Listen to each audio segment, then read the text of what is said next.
So this particular discourse, the Buddha had to deliver to a group of monks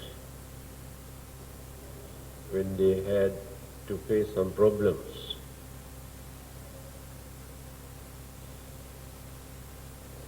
So they have gone to an isolated area, a jungle, for their meditation. So when they started to meditate, they had some disturbances. Then found out it's very difficult for them to concentrate because of the disturbances.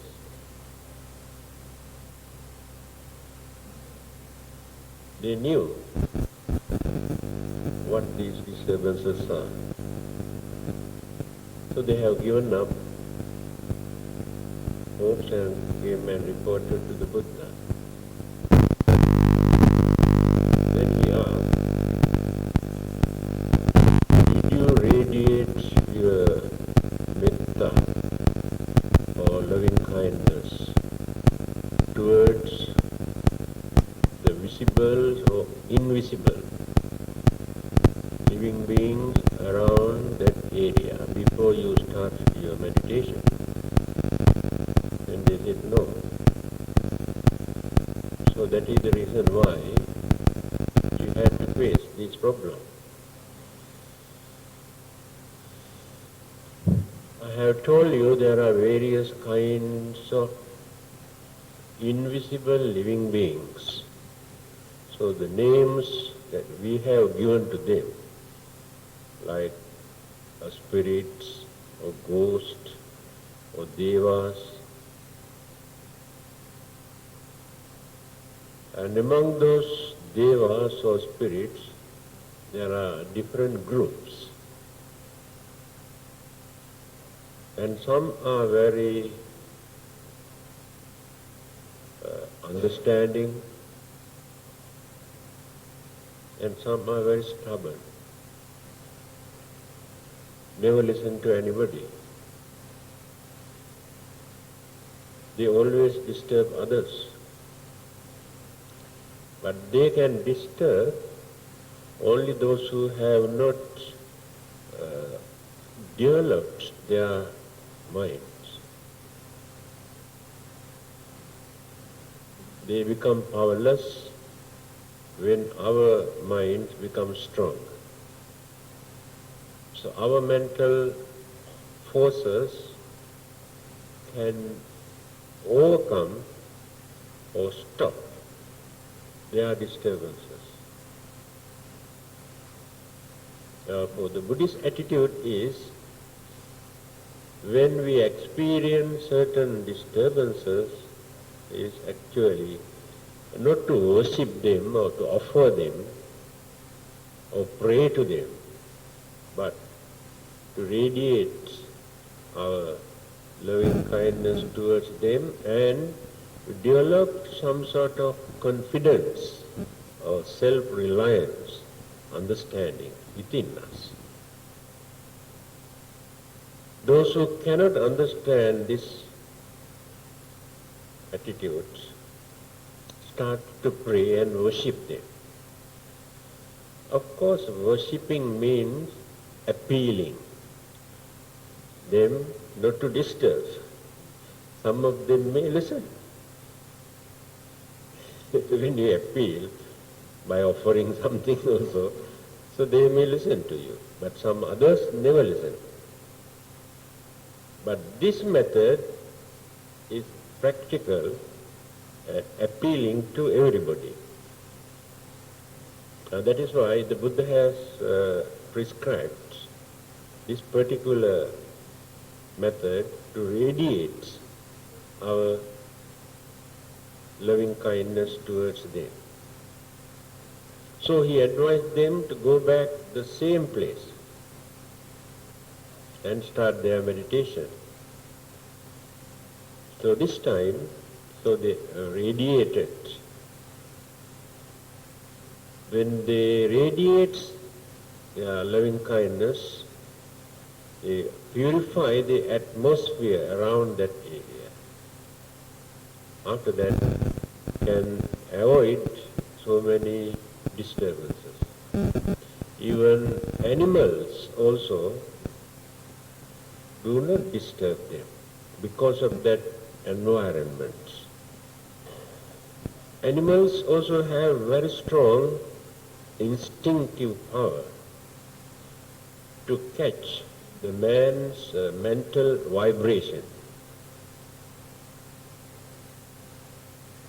So the spirits or the devas have very sensitive mind, and that is how they can listen or to understand our feeling.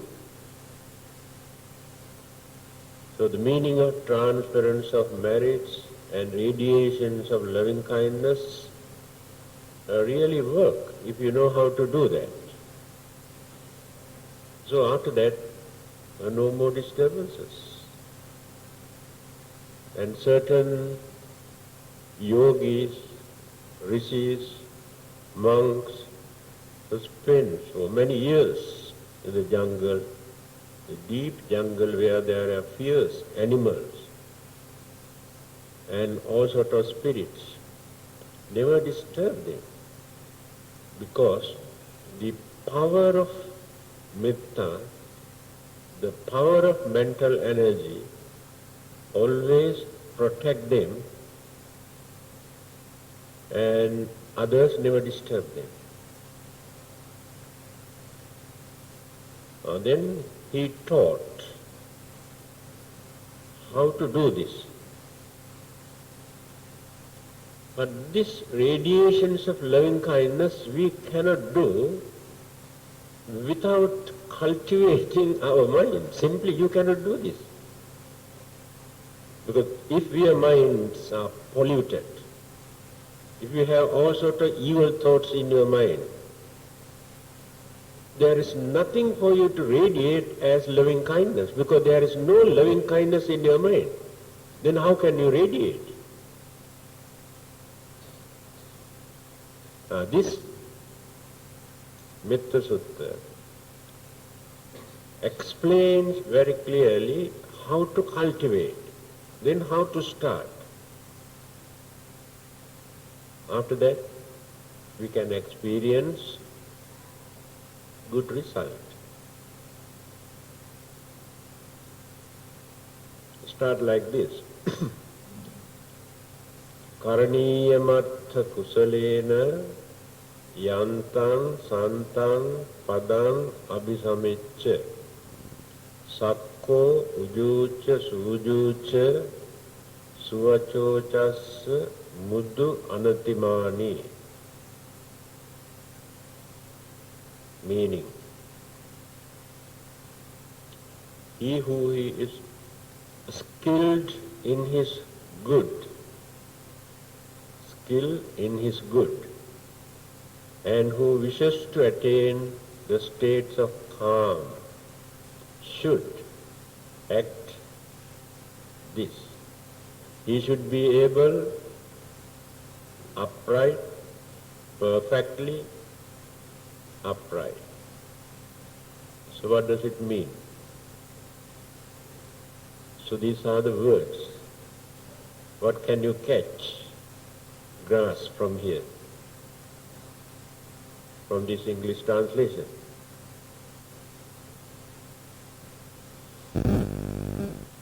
He who is skilled in his good.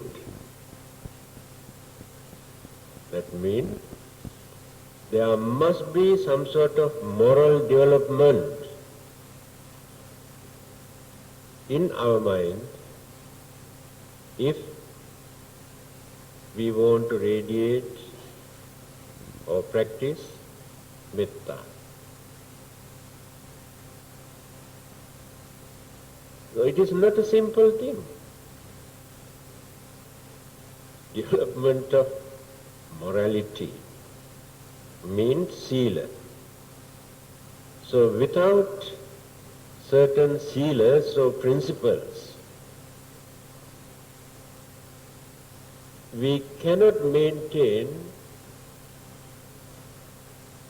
pure mind to radiate anything. So that is the first step. That means try to observe certain good principles, maintain good qualities, virtues. Without doing that, it is impossible for you to radiate any kind of metta. That is the first line. Next one, and who wishes to attain that state of calm. So what is the purpose?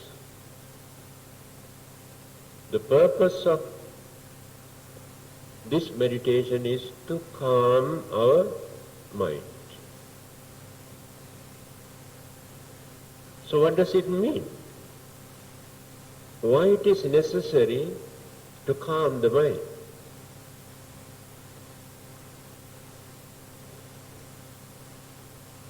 We do not know actually the real nature of mind.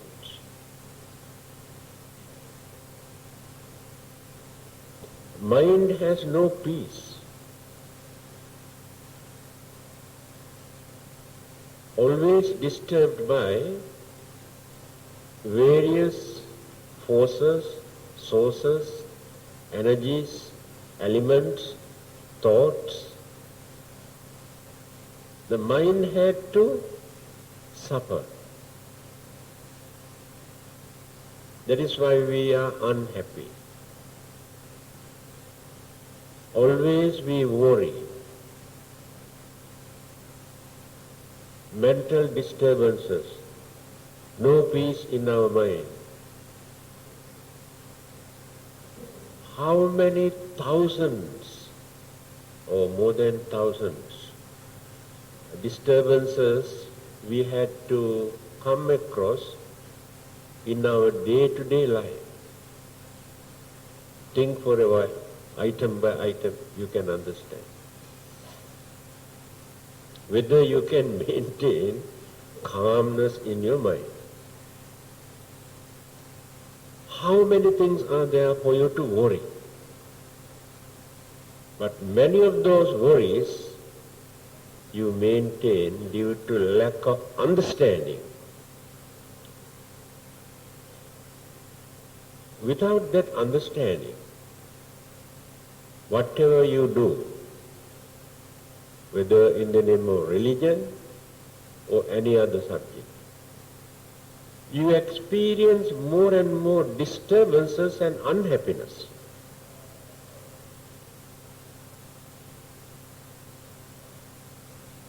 Now, as householders or married people,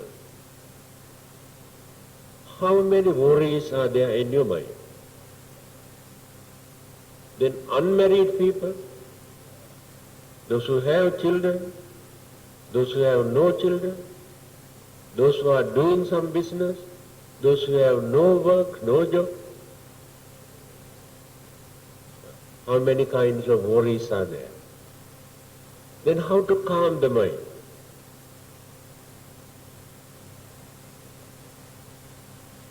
Then about your income, your sicknesses, your future, your old age, death, funeral, and hereafter your rebirth also. Now you are worrying about that. So all these things are bothering.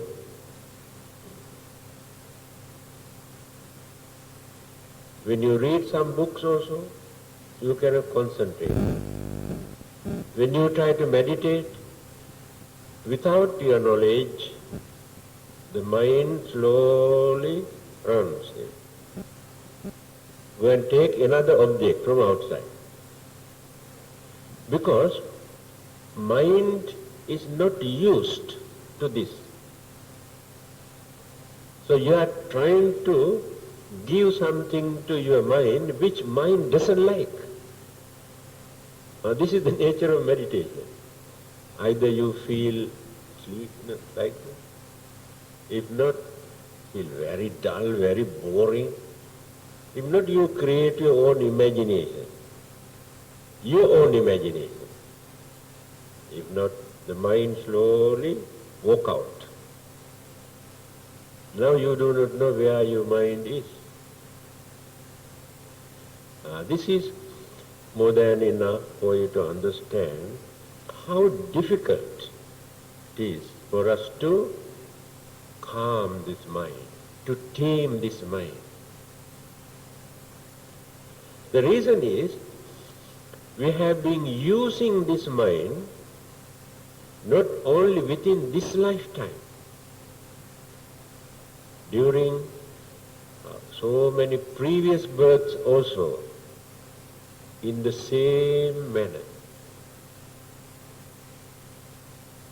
So the mind is working with all these objects, but you have not trained your mind to use that mind for this kind of activity. That is why you feel difficult. So the main purpose is to calm the mind. It depends how we take things into our mind. Religious knowledge is important for that.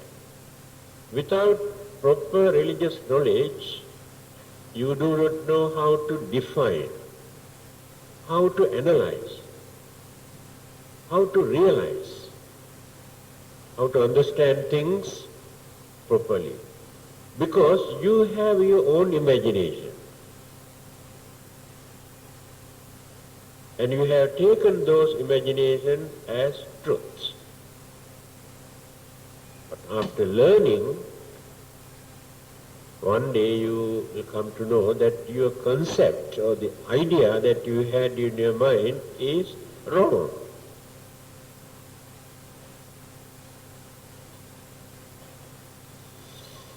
Then, what are you going to do now? Reading, learning, listening to the Dhamma gives some idea for you to think, to understand, which you have never thought earlier. Oh, it is like this. Now, let us take our own life. We do not know what this life is. We depend on our own imagination. When we analyze this, we come to know, oh, life is like this. After that realization, we can reduce so many worries, disturbances, unhappiness, conflicts, because we knew what it is.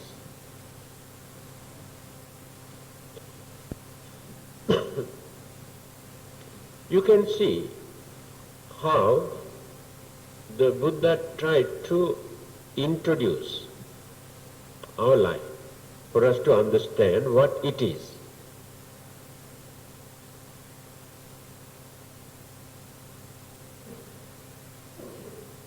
Because this analysis, this interpretation, you cannot find anywhere else.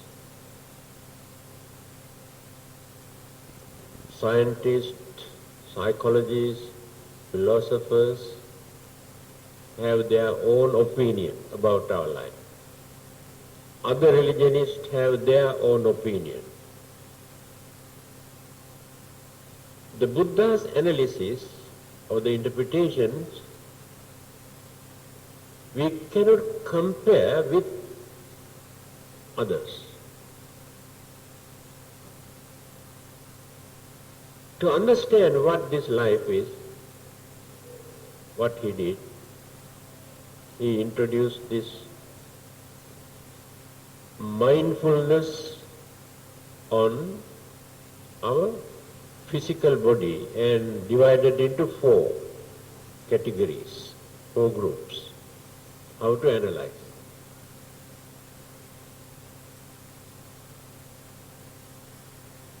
Kayanupassana, Vedananupassana, Chittanupassana, Dhammanupassana. Now these are the 4 groups in Satipatthana Sutta. The way of mindfulness, Satipatthana.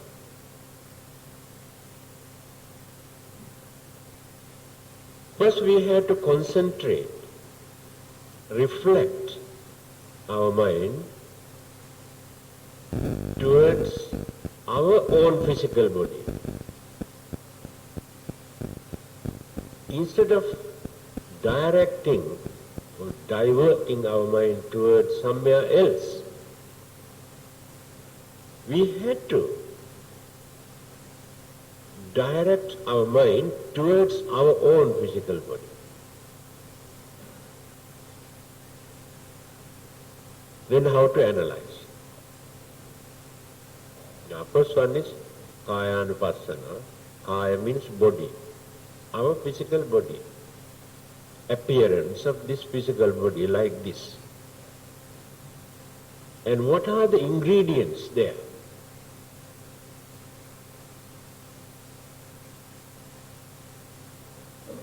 So as elements, there are 4. Energies, 4 groups. 4 kinds of energies, 4 kinds of elements are working here. Combined. That is why it's called components. Components of elements and energies. When these things, elements and energies, disintegrate or dissolve, there is nothing to remain as life or physical body. The formation has taken place due to various factors. Anthropology explains why the formation has evolved. And today we stand here as human beings and with different features, not like animals or any other kind of living beings. We have different features. But when we analyze the elements of an animal and the elements of a human being, you cannot see any difference. Same elements. When we analyze energies, yes, there are differences. What are these energies that we are talking about?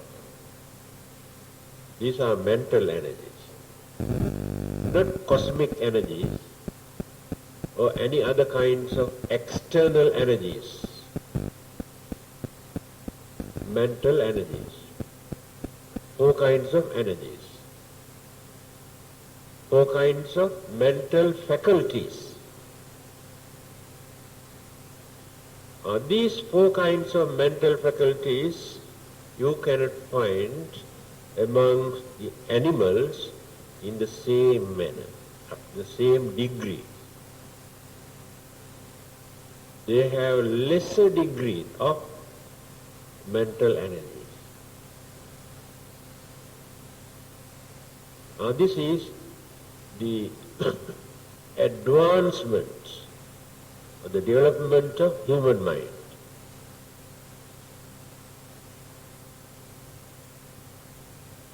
So when we analyze in this way, because I have no time to explain,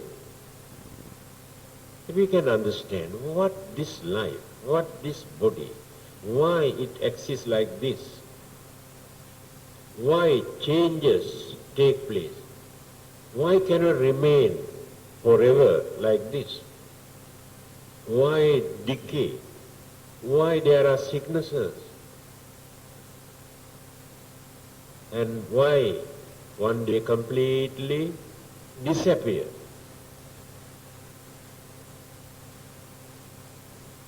Elementary side. Then the other side, energies. Mental energies are going on changing.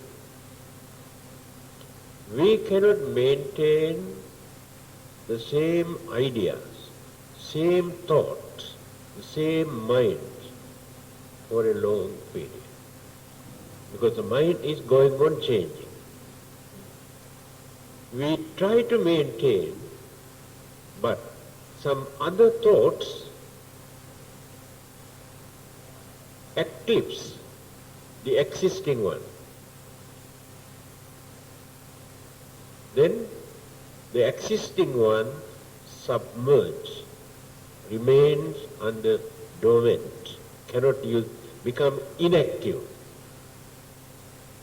New thoughts start to work. Within few seconds, another one appears. This is the nature of our mind. Going on changing throughout our life.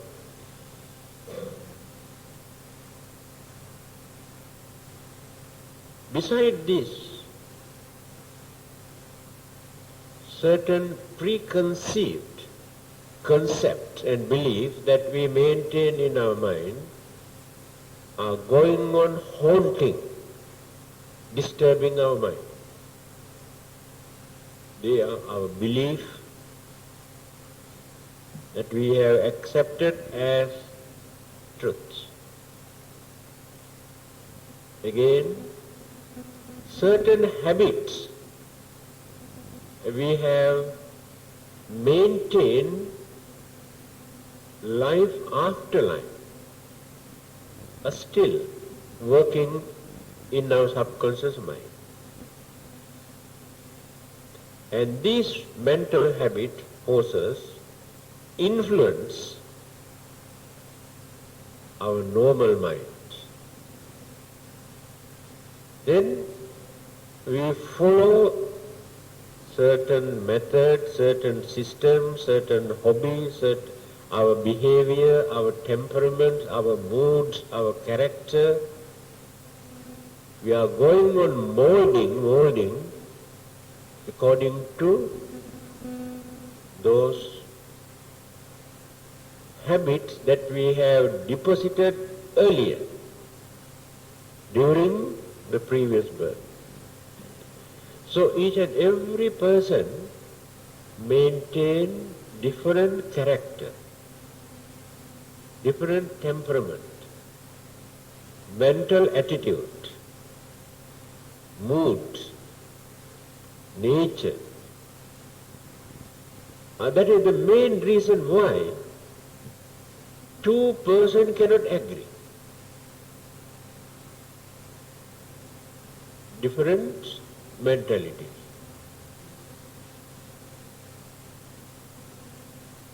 We may work and live together, but still there are many things that we cannot agree with each other. Because of this individualism in our mind. I have my own way of thinking. You have your own way of thinking. And these two cannot agree.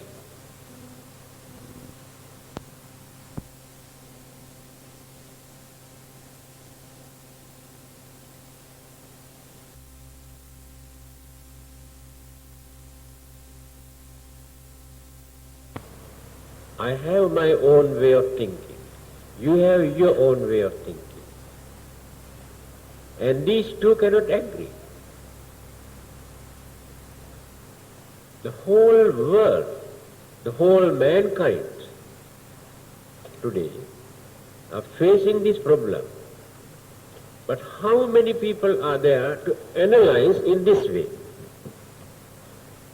If they can analyze and understand this, then they can avoid so many problems, misunderstanding, enmity, unhappiness. That means your character is like this. Your way of thinking is like this. And my way of thinking is like this. Then we can compromise. I cannot change your way of thinking. You cannot change my way of thinking. Even then, by knowing this, we can work together. Don't try to change the other person's mind according to your way of thinking. It doesn't work. That is how conflicts, misunderstanding take place, especially husband and wife. If they can understand each other's mentality, they can live without fighting, without any misunderstanding. Because there are many things that you cannot change in the other person's mind. So if you want to live together, work together, your duty is to adjust yourself to work with that person. It does not mean that you must surrender to the other person. No. Not necessary to surrender. That is the technique to work with others. And some people cannot do that. Then the Buddha's advice here again. The Buddha is a very practical religious teacher.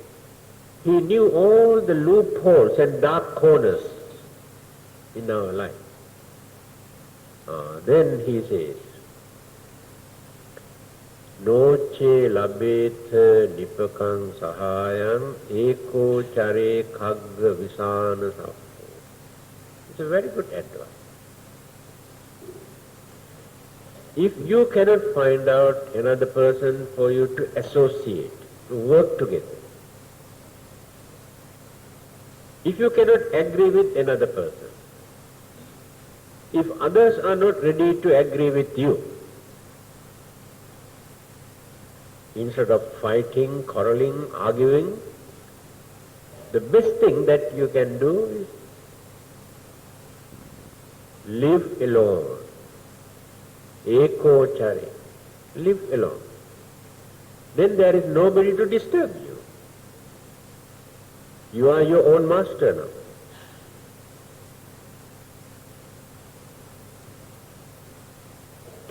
Instead of leading a miserable life,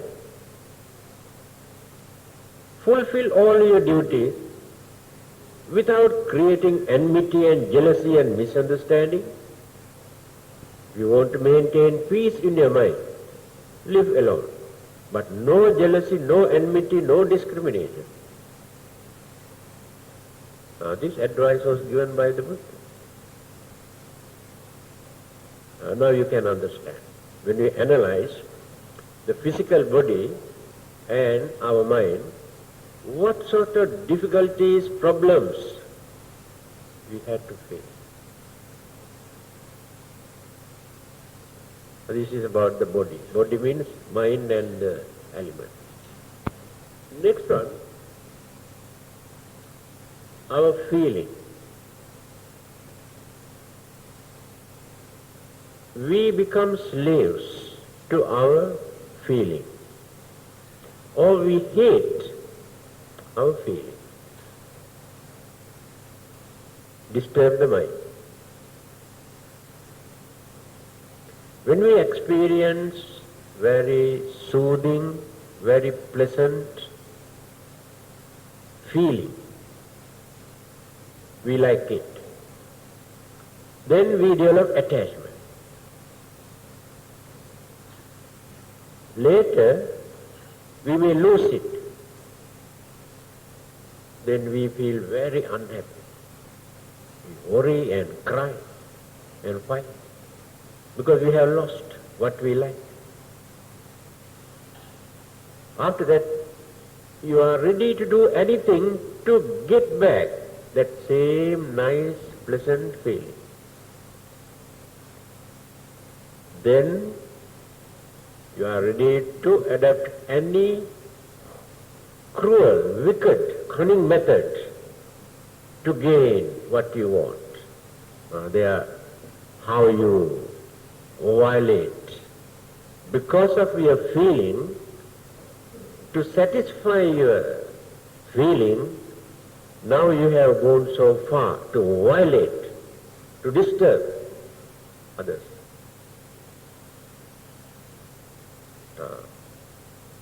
So when you experience nice, pleasant feeling, you must understand.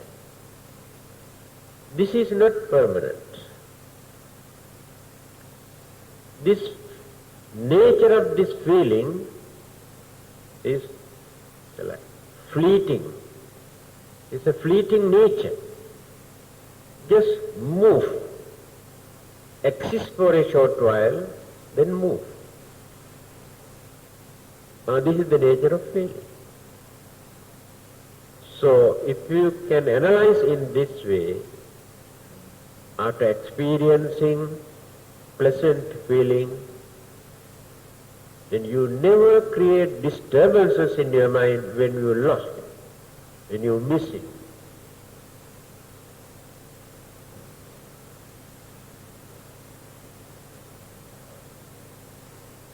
Then unpleasant feeling. You hate, ache, headache, stomach ache, toothache, and mental disturbances which bother your mind. You hate. It is hatred, you must understand. Whether you hate your own feeling or whether you hate for somebody else, hatred is hatred, remember that. Because at that time, you pollute the purity of your own mind. That's what here, at the beginning, how to start this loving kindness? First, you must divert your mind towards you, yourself. If you hate yourself, you cannot practice this.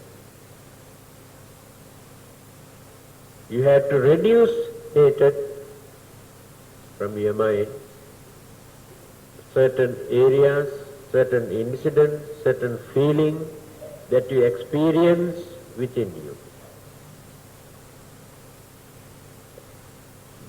So when you hate your unpleasant feeling, you aggravate, you disturb more. So if you can analyze in this way, you can avoid so many problems. Feeling that we gain through our five senses, pleasant and unpleasant. Feeling we experience through our mind, mental object, pleasant and unpleasant. Must know how to analyze and maintain.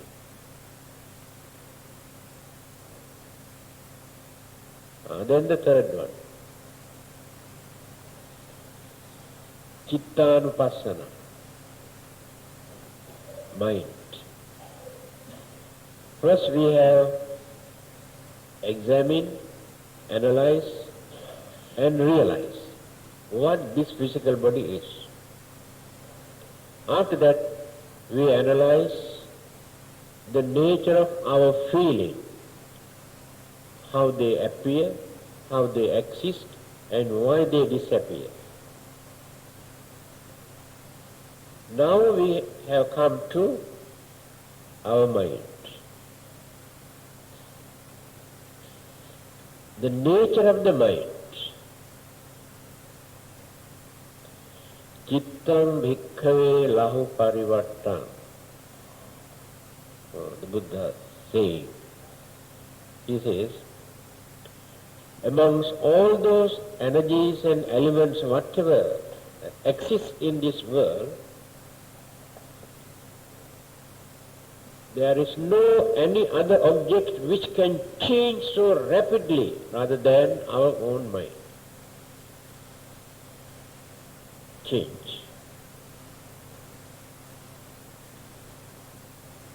Now let us take lightning. You can see when lightning strikes. Yes, we have no time to see. Just like this, disappear, finish. No time to see. But our minds, our mental energies work more than 1,000 times more faster than lightning. This is the nature of mind. Then, what sort of ideas, thoughts appear in our mind? Watch, guard your mind, introspect and think, see what is happening in your mind. Have you ever given a chance to introspect and watch or to see what is happening in your mind? You do not know what is happening.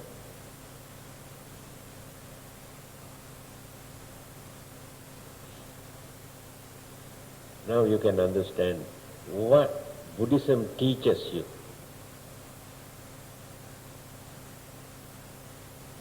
So, the Buddha taught us how to see the mind,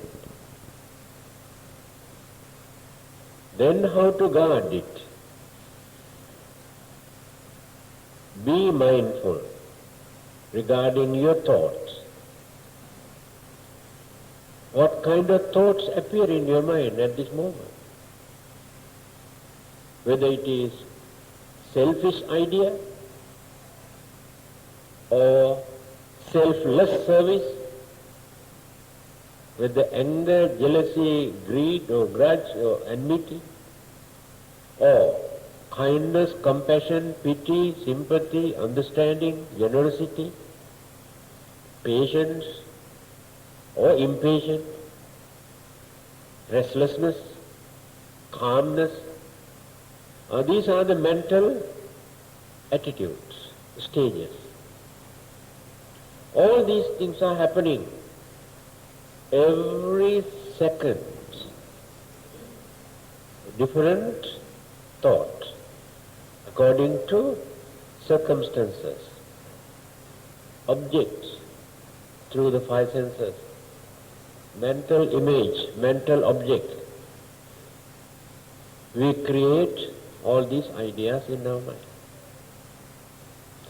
Now if we allow our mind to go on like this, then the mind becomes the devil's workshop. All these things are. Then clashes in the mind. One thought with another thought. These two clashes in the mind. Then you get headache also. Now you do not know how to control your own mind. These two kinds of thoughts are fighting in the mind. When the mental energy, two kinds of thoughts start to fight in the mind, the whole body, physical body also be affected. Then you feel uneasiness. Lot of changes take place in your physical body. Your blood pressure goes up. Your brain cells are disturbed. Then your nervous system. Then the glands, various glands here and there. The hormone secretion from the glands also change, either increase or reduce or become poisonous. then the stomach is disturbed because of this. Those things accumulate in the stomach. Who created all these things? The mental battle there. Now you can understand why it is necessary for us to calm this mind, to avoid all these things. So actually, what are we doing in the name of Buddhism? Are we practicing anything taught by the Buddha? Or we are doing something else? This is called Buddhism.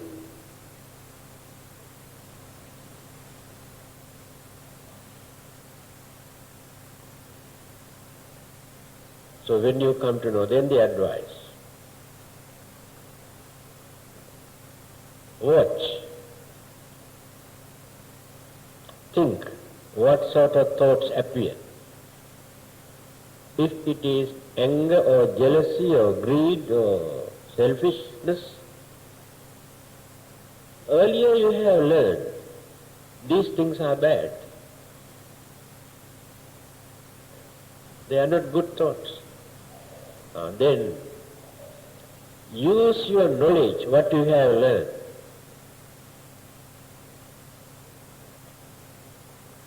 Use your same mental energy to wipe out, to control those evil thoughts from the mind. You can do that. There is nobody else who can do that for you. When you feel some uneasiness or problems, you go and pray, asking another person to come and take away all these things. It is impossible, because this is your own mind. So you have to make up your own mind. You have to understand that these things are wrong, harmful, dangerous, to me as well as to others. Therefore, why not I try to control them?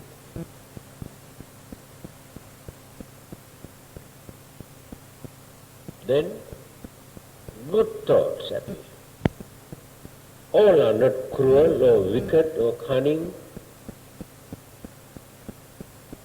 Even among those cruel people, sometimes kindness, compassion, generosity appear in their mind. So when such good thoughts appear, then again you have to use your mental energy to maintain them, nurture them, without allowing such thoughts to disappear immediately.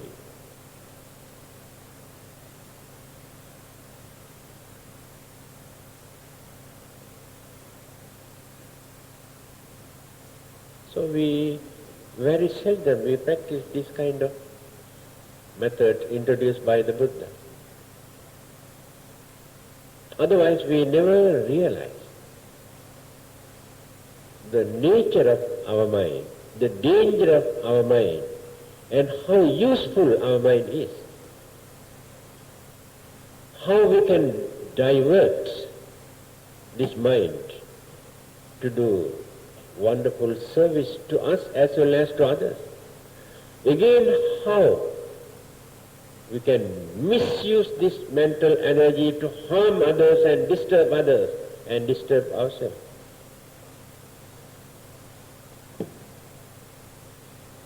Then the last one, Dhammananda.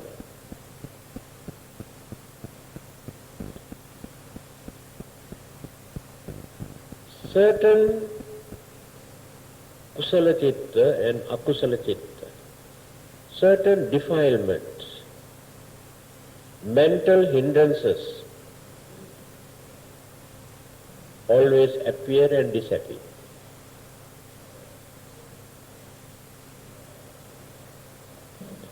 So when we come to know that this kind of kusala chitta or skillful or meritorious thoughts are useful,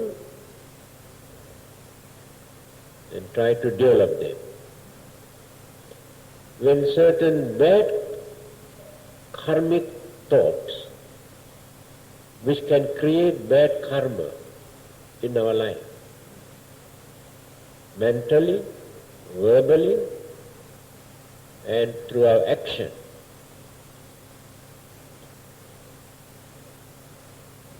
then we realize how we create good karma by using our mind, how we create bad karmas through our mind.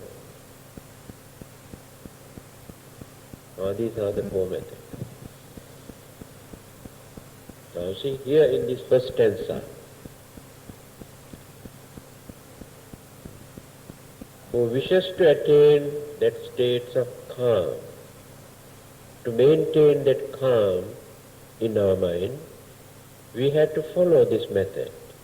By force you cannot do this. Another person cannot calm your mind. Another person can give some advice for you how to do that. Now, if you are very selfish, very stingy, very cruel, unless you make up your mind to do away with all this evil thought, do you think another person can take away these things from your mind? Impossible. You are the one who can do that. He should be able, upright, perfectly upright. That means he must have courage. He must have some principles. Uphold certain qualities. To develop his way of life, way of thinking, way of talking. We have not yet developed this thing.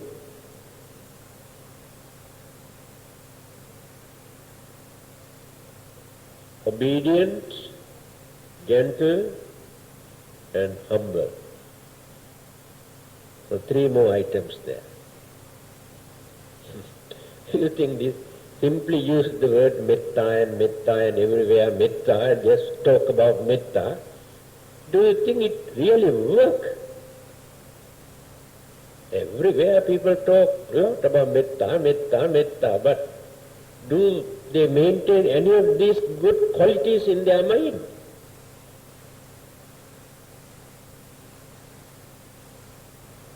Obedience. If you are very stubborn and never ready to listen to others, if you think you are the only one who knows who is right, no obedience. When you come to know that you are wrong, you have to admit. That is obedience. When others give some suitable advices, if they are useful ones, you have to accept. Obedience. We have to listen to many others who know better than you, better than us. Don't think that we know everything. That obedience must be there. We have to obey law and order in the country. People usually obey them just to avoid punishment. It is not real obedience. If they can find out loophole, they violate it. That is the selfish attitude of the man's mind. Then, gentleness.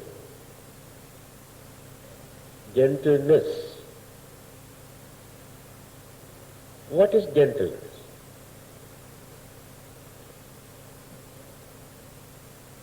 In our words and action, there must be some sort of gentleness.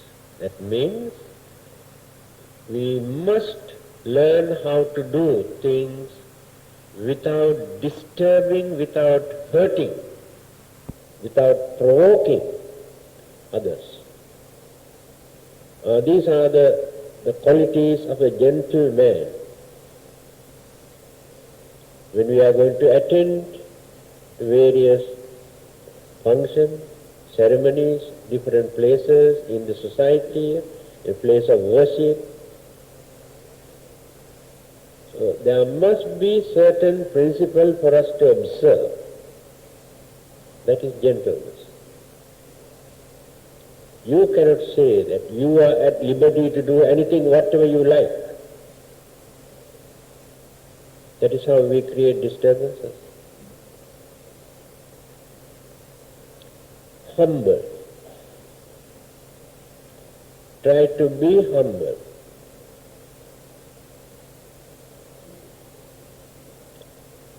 By adopting this attitude, you never lose anything. The more you become humble, the more others respect you. By maintaining our pride or conceit, we never gain anything. So many people condemn our attitudes. Others don't like to cooperate with us, work with us, because our attitudes never appeal to them. So we have these discriminations, differences, hostility towards others due to various reasons. Racial arrogance. One race is higher than the other. Superiority